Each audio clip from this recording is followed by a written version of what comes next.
8, 7, 6, 5, 4. Engine ignition, 2, 1, 0. And liftoff. As the countdown to Mars continues, the perseverance of humanity launching the next generation of robotic explorers to the Red Planet.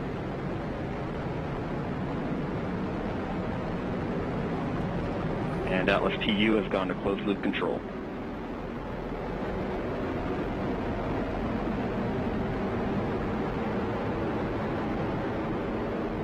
Coming up on 30 seconds into flight, the RD-180 is throttling down as expected. Engine response looks good. And Mach 1, Atlas 5 is now supersonic.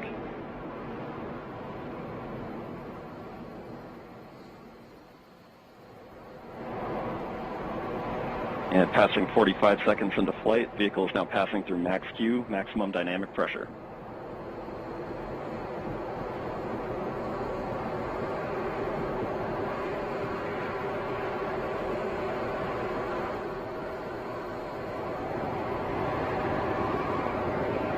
And passing 1 minute into flight, the RD-180 is throttling back up as expected. Engine response looks good.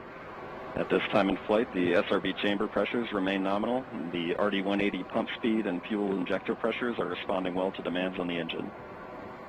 Standing by for SRB burnout shortly.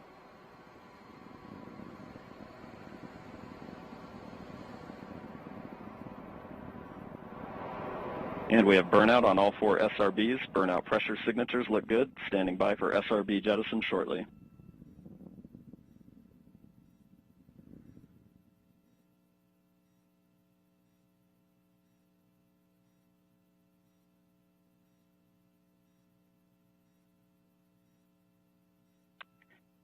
And we have a good indication of SRB jettison of all 4 SRBs. And the vehicle has gone to closed loop guidance. Vehicle body rates are responding nominally at this time.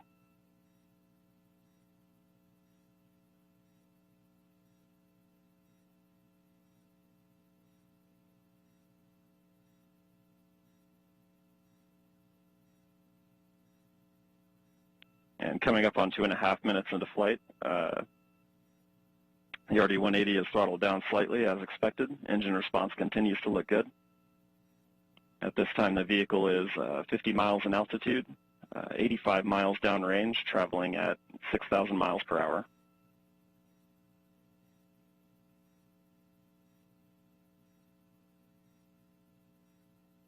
And the Centaur reaction control system is now pressurizing to flight levels.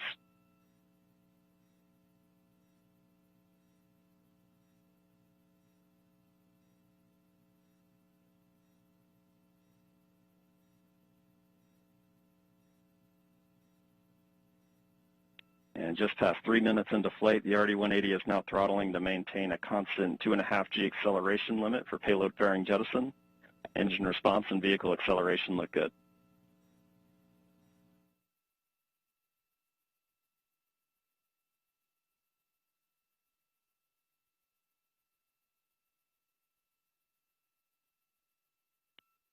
And we have good indication of payload fairing jettison and Centaur forward load reactor deck jettison.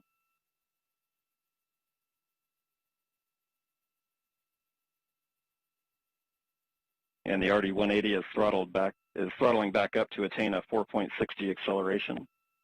Engine response continues to look good.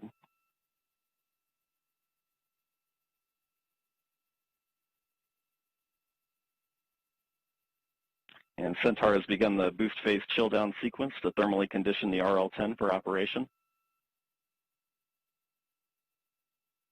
Standing by for BECO shortly.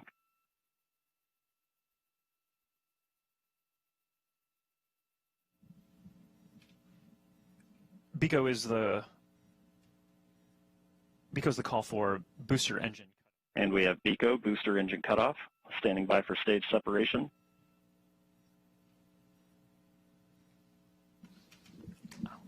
And we have good indication of Atlas Centaur separation. So there you're seeing live footage. And we have the Mach 1. RL-10 operating parameters look good. Chamber pressures are stable.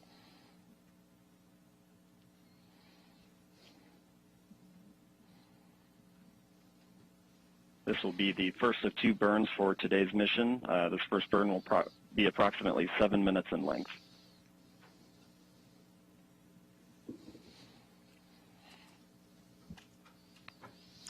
So, Mick, that's pretty exceptional footage there. That's live video. We will see that switch over shortly into an animation that kind of helps let us know what's happening with the rocket. But right there, a beautiful liftoff. Fun to feel that rumble in the building here as we proceed towards orbit and then towards Mars destination. Yeah, absolutely. It was great watching an on-time liftoff of the Atlas V with that little over 2 million pounds of thrust. Cleared the tower in roughly 5 seconds. Josh, you and I worked the InSight mission, and if you recall, that mission on the West Coast took about 17 seconds to get past tower. So with those 4 solids today, this thing really got out of here and on its way.